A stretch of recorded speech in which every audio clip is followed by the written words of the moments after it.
이 세상에 거룩한 길이 있어요? 어디예요? 반포대로?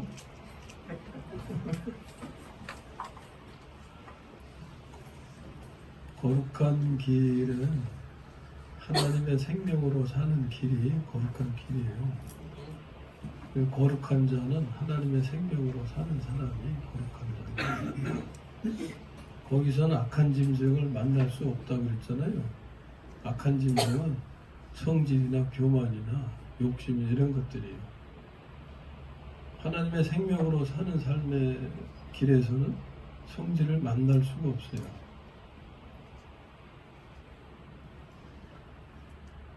그럼 내가 성질 속에서 산다는 것은 그 길이 아니라는 거죠. 그런 의미예요. 황무지가 장미꽃같이 피는 것을 볼 때 이거 이사야서 말씀을 찬송가 가사로 사용한 거예요. 그러니까 하나님 말씀을 우리가 좀 관심 가지고 무슨 뜻인지 자꾸 추구해 가야 돼요. 천국은 침노하는 자가 빼앗느니라 그랬잖아요. 그게 침노하는 거예요. 천국을 빼앗기 위해서. 이 귀한 말씀이 이렇게 우리에게 주어졌는데 옆에다 밀쳐두고 살면 참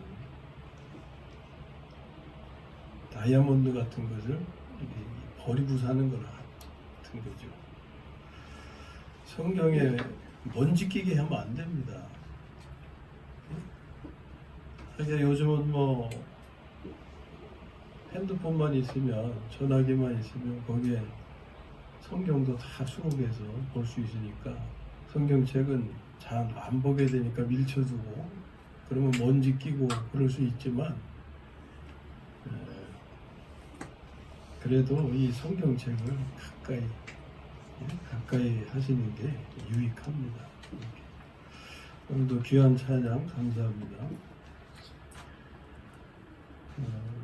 오늘 나누고자 하는 말씀의 제목은 불가능을 가능케 하시는 하나님인데,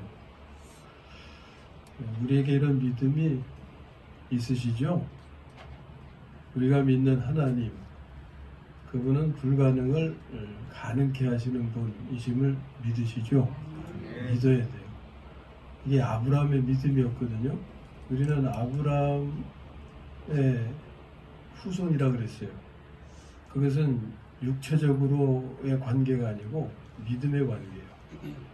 육체적으로는 우리는 그들과 같질 않아요. 그들은 선민이지만 우리는 이방인이에요. 근데 그 축복의 백성의 후손이 될 수 있는 건 믿음으로 되는 겁니다. 그 믿음이 어떤 건지를 우리가 알아야 되는데, 바로 불가능을 가능케 하시는 하나님을 믿는 믿음이 그런 믿음입니다. 이런 믿음을 가지시면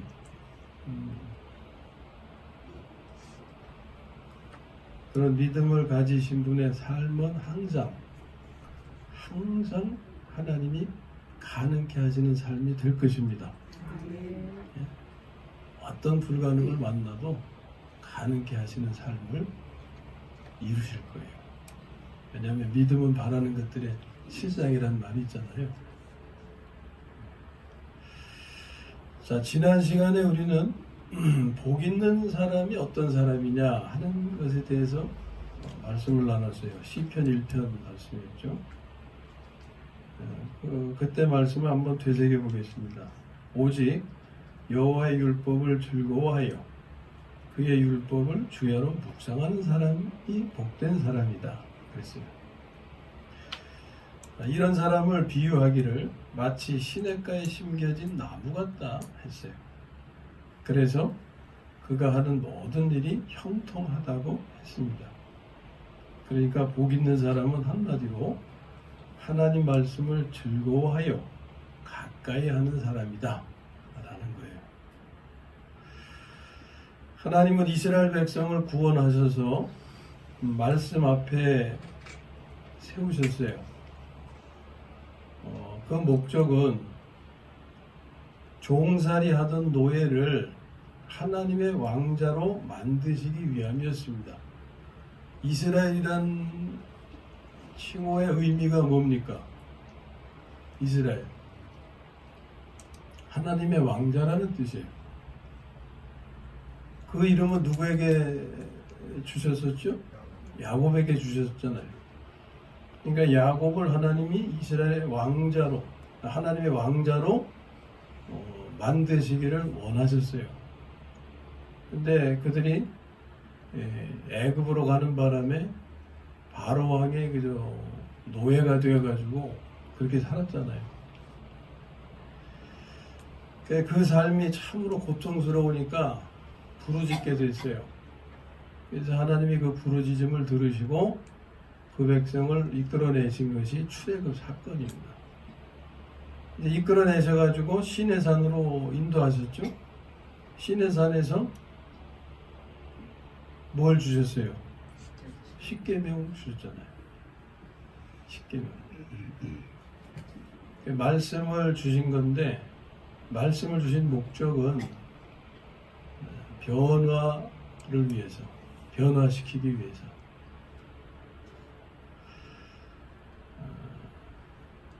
그러니까 교육을 위해서 말씀을 주셨다, 이렇게 생각하시면 돼요. 교육.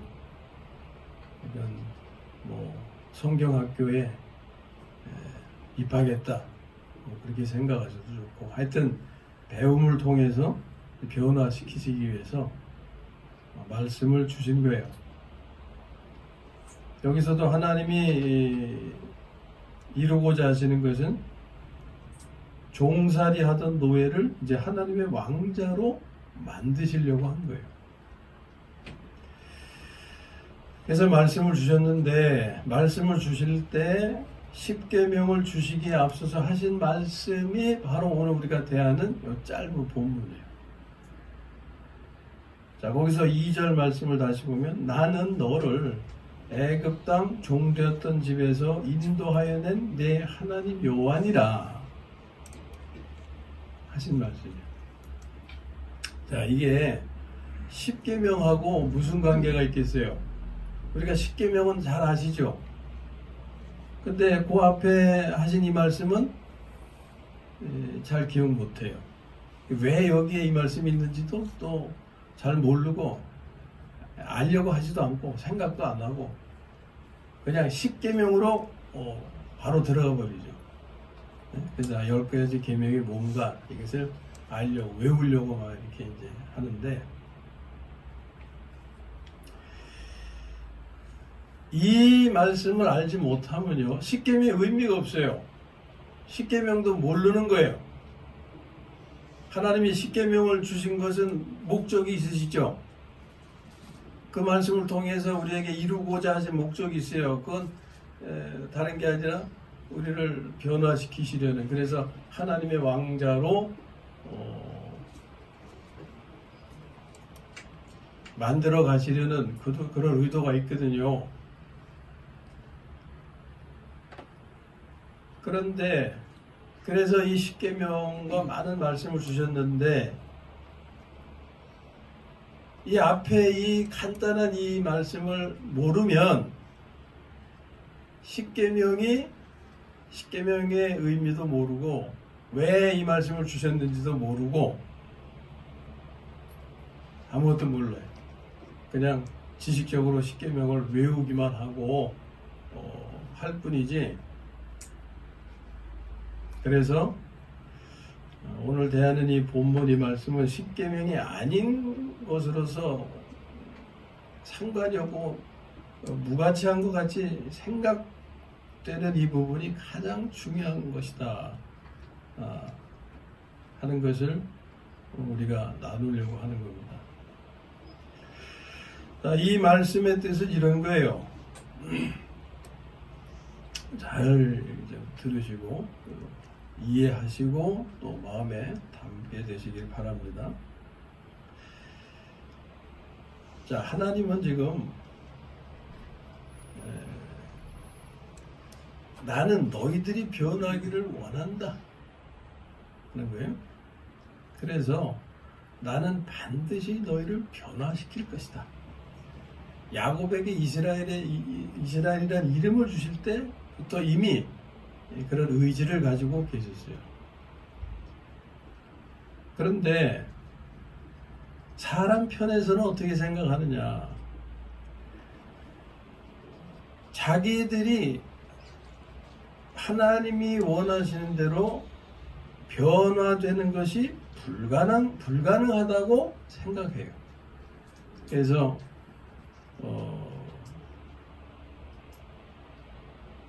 하나님이 나는 반드시 너희를 변화시킬 것인데 그러나 너희는 변화되는 것이 불가능하다고 생각할 것이다. 그러면 하면서 이제 하나님이 질문을 하시는 거예요. 출애굽 사건, 방금 너희들이 경험한 사건, 애굽에서 해방된 사건 있잖아요. 이 출애굽 사건은 불가능한 일 아니었느냐? 이스라엘 백성들이 스스로 출애굽할 수 있었습니까? 절대 없었어요. 그러니까 그걸 물으시는 거예요. 출애굽 사건은 불가능한 일 아니었느냐? 그런데 그것을 내가 이뤘지 않냐? 곧 불가능을 가능케 하지 않았느냐?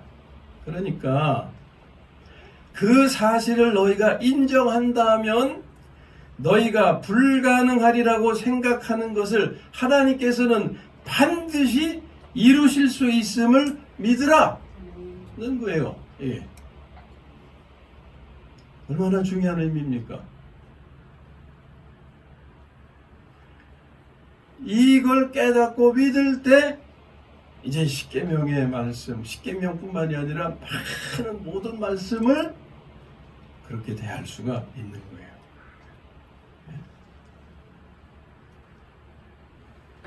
출애굽 사건 불가능한 일이었지 않냐? 근데 내가 가능케 했다.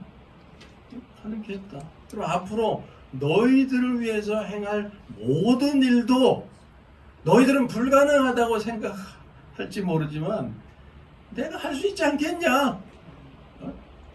믿어라. 그거예요. 믿어라. 자, 여기까지는 이제 이스라엘 백성에게 하신 말씀이에요. 그럼 이 말씀이 오늘 우리에게 상관이 있을까요? 없을까요? 당연히 있죠.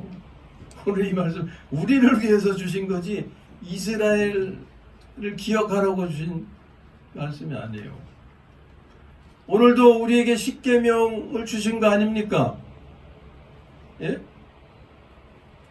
나의 삶이 십계명으로 인도받기를 원하시는 거 아니에요?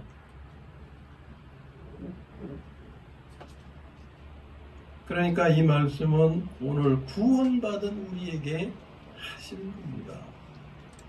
우리 속에 내가 있어야죠. 나 빼놓고 우리가 아닙니다. 나에게. 이 말씀은 우리에게 하시지만 나에게 하시는 거예요.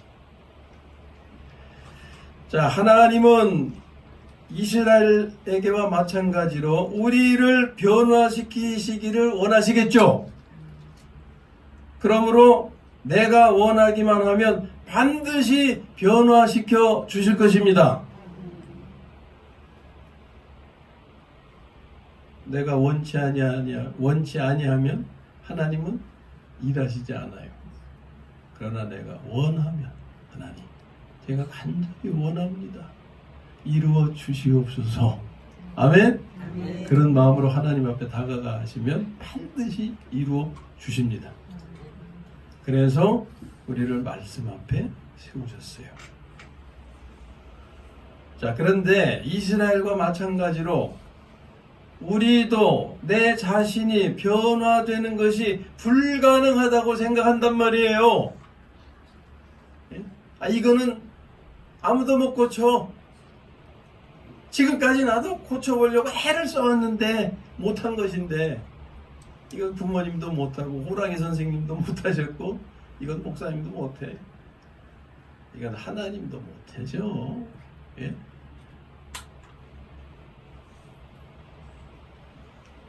하나님은 우리를 변화시키시기를 원하시는데 우리는 절대 변화될 수 없다고 이렇게 부정적인 생각으로 가득 차 있다 그 말이에요.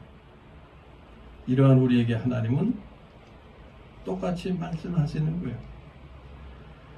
이스라엘에게는 출애굽 경험이지만 그 출애굽 경험은 우리가 세상에서 구원받은 거죠.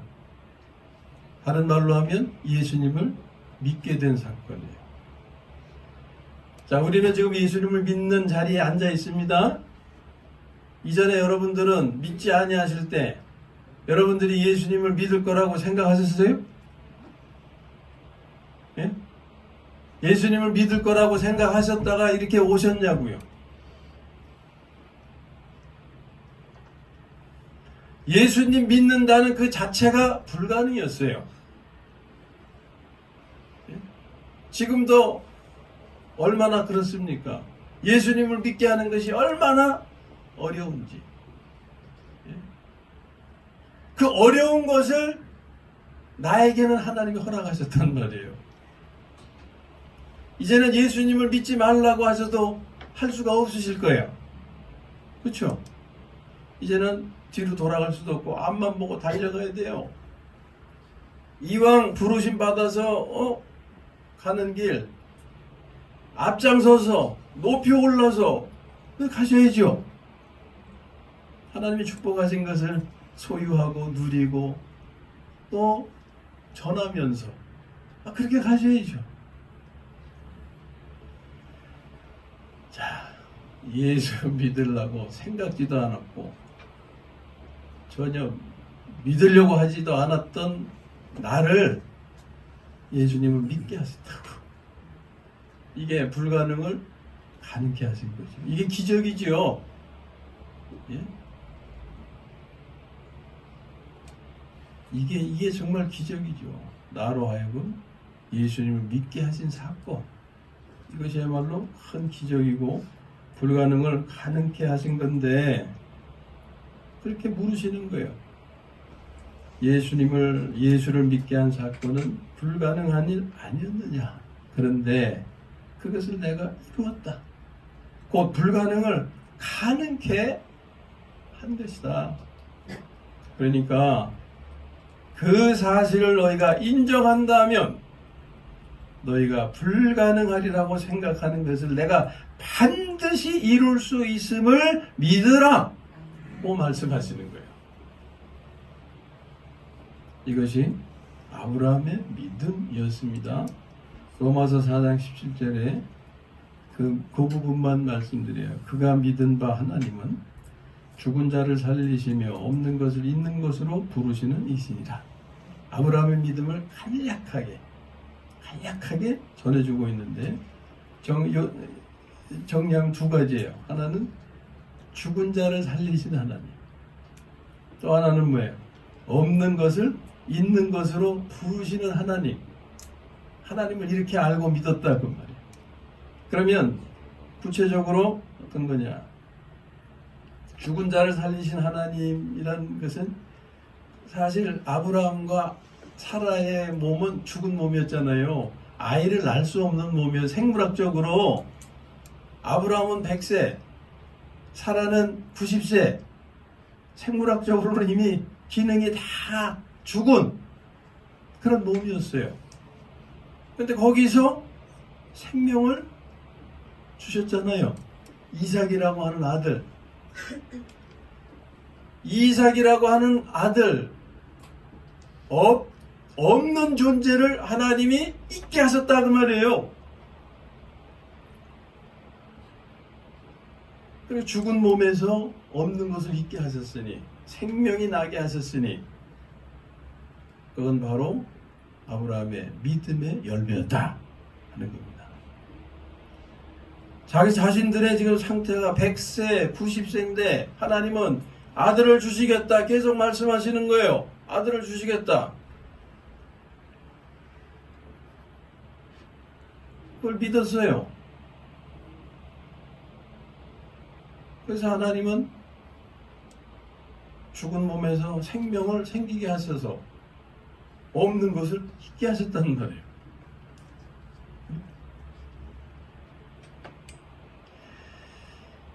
자, 아브라함은 이삭을 낳는 경험을 했어요. 그럼 우리에게는 어떤 경험이 있을까? 우리에게는 어떤 경험이 있을까? 죽은 몸에서 이삭을 낳게 하신 것은 생명을 얻게 하시는 경험이에요. 생명. 우리 모두에게서 생명을 얻게 하시는 경험. 그 사건은 어떤 사건이에요? 거듭남이죠. 하나님의 생명을 주신 사건이죠. 하나님의 생명으로 다시 태어나게 하신 사건이죠. 우리에게 하나님의 생명이 없었잖아요. 없는 것을 있는 것으로 부르셨어요. 죽은 몸을 살리신 거예요. 아까 저 찬양에서 거룩한 길은 하나님의 생명으로 사는 길입니다. 거룩한 자는 하나님의 생명으로 사는 사람을 의미합니다. 그렇잖아요. 죽은 몸. 로마서 7장에 보면 다 알 수가 있는데, 그죠? 이제 지금 장황한 설명을 드릴 수는 없고, 죽은 몸 그러면 이제 옛 생명으로 사는 몸이 죽은 몸이에요. 성질 부리고, 교만하고, 탐욕스럽게, 또 정욕적으로 사는. 이게 죽은 몸이에요. 이게 죽은. 근데 여기서 하나님이 온유를 살게 하시고, 겸손을 살게 하시고, 나누어주는 삶을 살게 하시고, 성결한 삶을 살게 하시는 거, 이게 죽은 자를 살리시는 부활의 삶을 이루시는 겁니다. 예?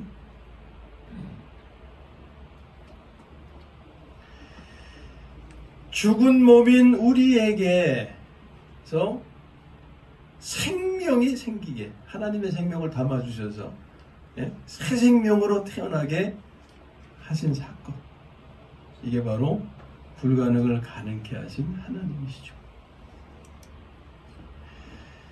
자, 복 있는 사람으로 다시 돌아갑니다. 복 있는 사람은 말씀을 즐거워하여 가까이 하는 사람이라고 그랬어요. 하나님은 우리가 변화되기를 원하십니다. 하나님의 왕자가 되기를, 이스라엘이 되기를 원하십니다. 지금 우리 자신의 모습을 한번 되돌아보시길 바라요. 나는 정말 하나님의 왕자인가? 아니면 마귀의 종인가? 죄의 종인가? 유대인들이 바로 그랬어요. 유대인들은 아마 자기들은 하나님의 왕자라고 하는 선민의식이 그런 거죠. 그런 의식으로 살고 있었는데 예수님이 오셔가지고서 너희 아비는 마귀다! 이렇게 하니까 충격을 받은 거예요. 예? 충격을 받았어요. 오늘 우리도 마찬가지예요. 내 자신은 나는 하나님의 왕자야. 나는 선민이야. 나는 모태신앙자로서 나는 믿음의 후손이고 어쩌고 저쩌고 그럴 수 있어요. 근데 그렇게 생각하는 그런 의식을 가지고 있는 나에게 예수님이 오셔가지고 내 아비는 마귀야 하면은 충격이 되겠죠.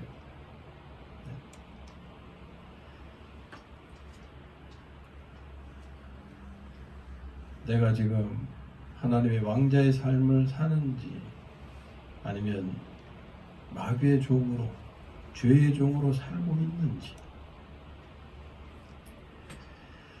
하나님은 반드시 우리를 하나님의 왕자의 인격으로 변화시켜 주실 겁니다.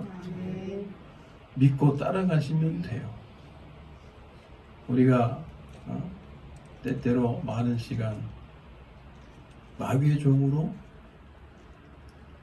살지도 몰라요. 계속 성질 부리며 교만하며 탐욕스럽게 그렇게 살지 몰라요. 야곱이 그렇게 살았어요. 그러나 하나님은 그 야곱의 인생에 간섭하시면서 끝까지 간섭하셔서 그 야곱을 이스라엘로 만들어 주셨단 말이에요. 오늘은 아닐지 몰라도 믿음을 가지고 하나님의 말씀을 붙잡고 따라가면 하나님은 반드시 약속을 지키십니다. 반드시. 우리 모두가 하나님의 왕자의 인격을 갖추시기를 원해요. 그래서 왕자로서의 삶을 살고 누리기를 원하신다 그 말이에요. 이런 하나님의 목적을 하나님은 말씀으로 이루신다는 거예요. 말씀으로. 그러니까 말씀을 대하는 분들은 하나님은 절대 예수를 믿을 것 같지 않던 나를 예수 믿게 하신 분이심을 기억하라는 거예요. 그 믿음을 근거로 이제는 말씀으로 나를 하나님의 왕자로 변화시키실 것도 믿으라는 겁니다. 이게 믿음에 이른다는 말씀의 의미예요. 그러니까 이것을 이루시기 위해서 나를 예수 믿게 하시는 놀라운 기적을 나에게 행하신 거예요.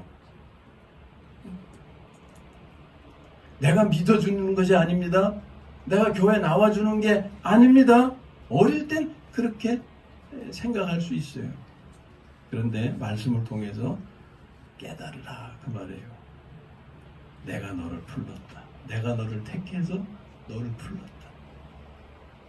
내가 너를 예수 믿게 했다. 이게 놀라운 기적 아니냐? 불가능을 가능케 했다. 그러니 네가 생각하는 불가능하리라고 생각하는 내 자신의 변화 이것도 내가 반드시 이룰 거다. 이걸 믿으라고 하시는 겁니다. 깨닫고 믿으라고 하시는 거예요.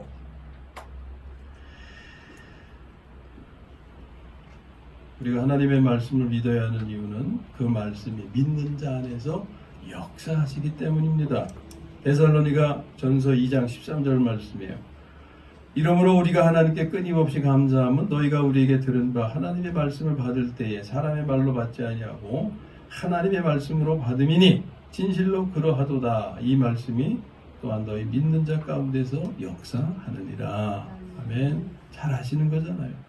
말씀은 지금 사람을 통해서 이렇게 전달이 돼요. 그런데 누가 하시는 말씀? 하나님이 하시는 말씀.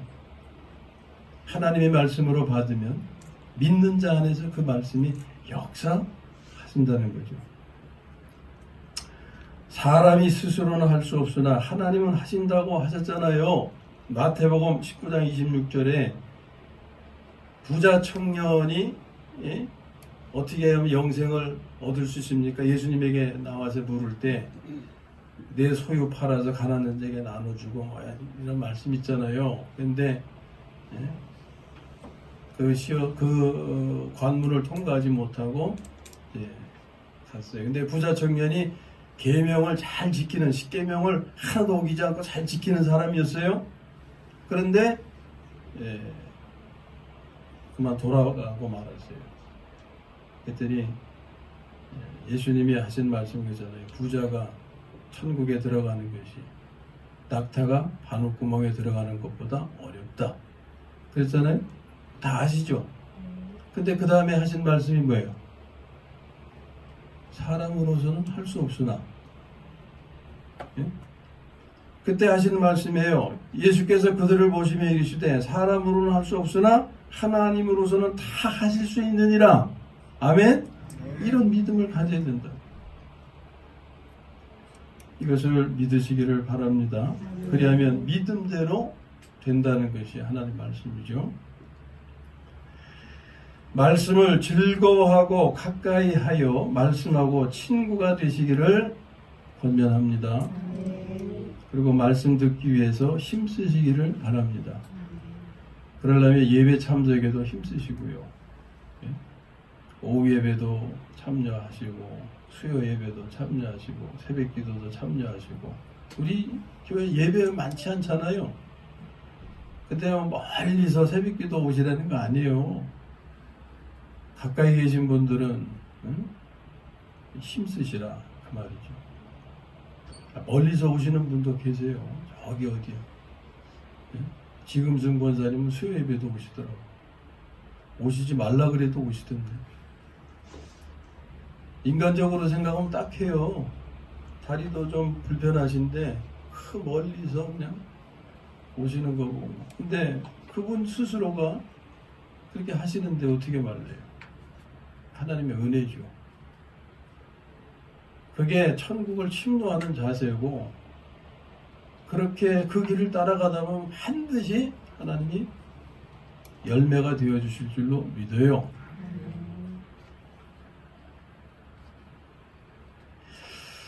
그리하면 이렇게 우리가 힘쓰시면 좋은 일이 오는 것을 보게 된다고 성경이 알려줘요.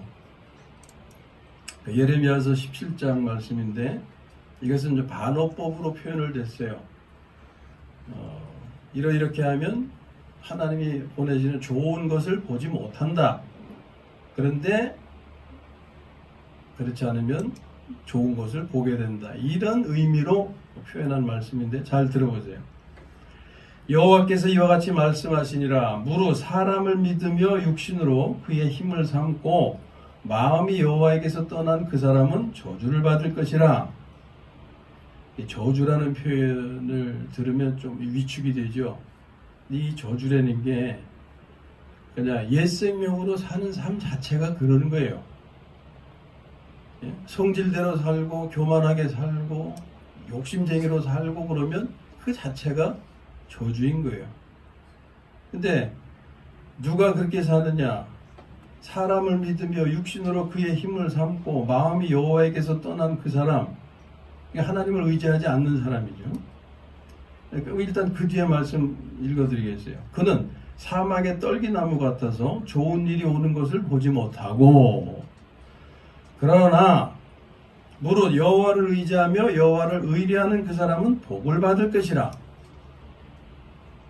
그러니까 여호와를 의뢰하며 의지하는 사람은 좋은 일이 오는 것을 보게 된다. 이런 의미가 되는 거죠. 그러면 여호와를 의뢰하며 여호와를 의지하는 사람은 어떤 사람이냐? 말씀을 시편 말씀대로 오직 여호와의 율법을 즐거워하여 주야로 묵상하는 자로다.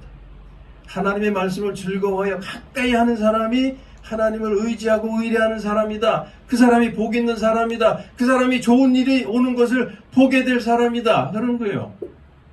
반면에 사람을 믿으며 육신으로 그의 힘을 삼고 마음이 여호와에게서 떠난 그 사람은 어떤 사람이냐? 말씀을 멀리하는 사람, 말씀을 가까이 하지 않는 사람, 말씀을 즐거워하지 않는 사람이 되는 거예요.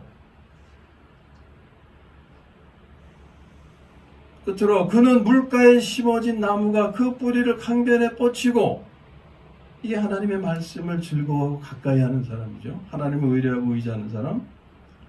더위가 올지라도 두려워하지 아니하며 그 입이 청청하며 가무는 해도 걱정이 없고 결실이 그치지 아니함 같으니라. 시편 1편에 복 있는 사람에 관한 말씀하고 똑같은 일치하는 거예요.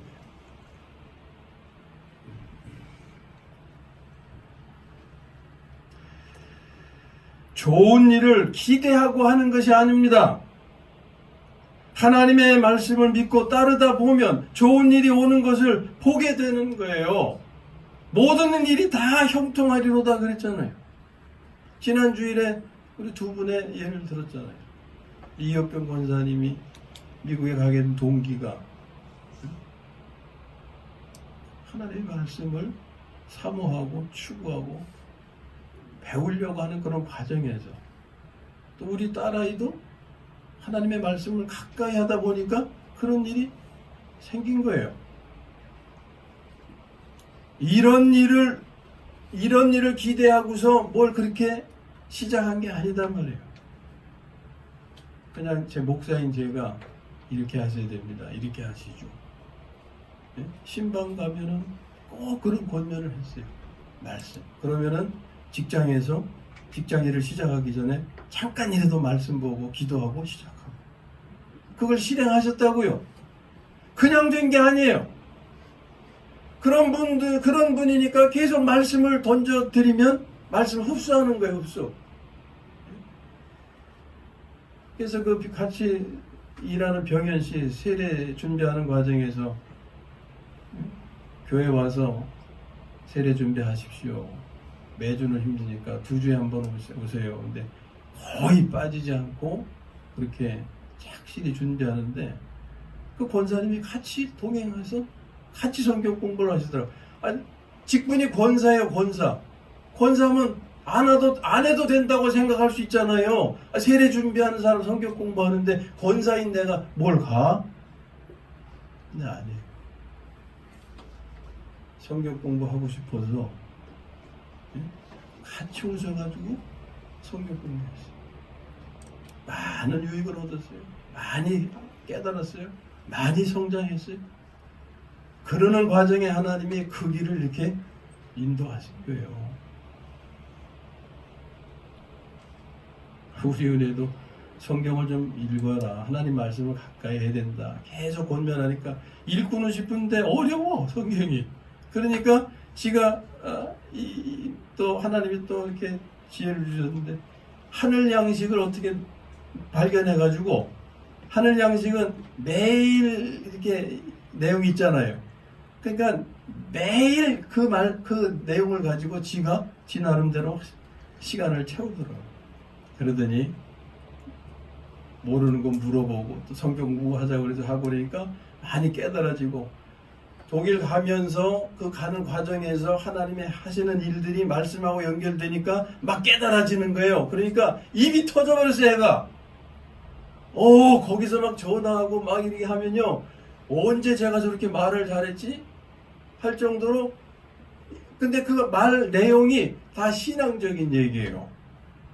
성경적인 얘기고 세상적인 얘기가 아니에요. 하나님이 막 깨닫게 해주시는 거예요. 그리고 정말 좋은 일이 오는 것을 자꾸 보게 하시는 거예요. 좋은 일만.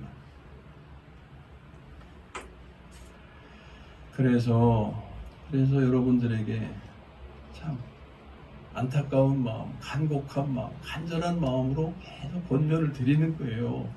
네? 하나님 말씀을 가까이 하십시오. 그것도 즐거워해 가까이 하시면 그게 복입니다.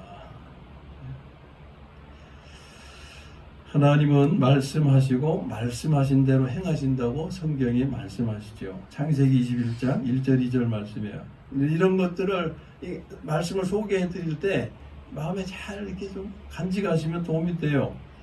여호와께서 말씀하신 대로 사라를 돌보셨고 여호와께서 말씀하신 대로 사라에게 행하셨으므로 사라가 임신하고 하나님이 말씀하신 시기가 되어 노년의 아브라함에게 아들을 낳으니 하나님이 그 가정에 아브라함과 사라의 가정에 아들을 주시겠다고 계획하셨잖아요. 근데 그냥 기적을만 행사하신 게 아니라 말씀으로 관계하셨단 말이에요. 말씀으로. 응? 말씀으로.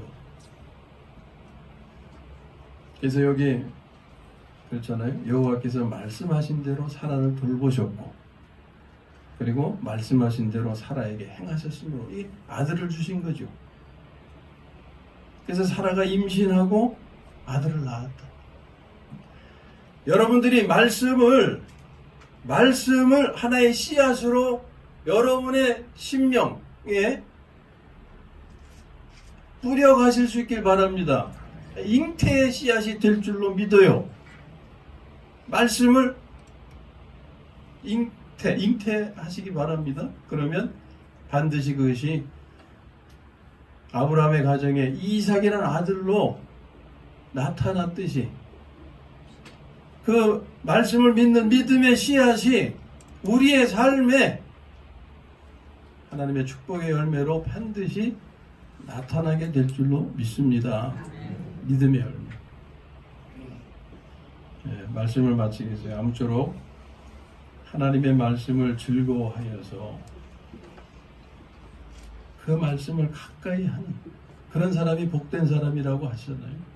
복된 사람이 되어서 하나님의 왕자로 변화되기를 원하시는 이 하나님의 뜻을 이루며 좋은 일이 오는 것을 보게 되시기를 주님의 이름으로 축원합니다. 아멘.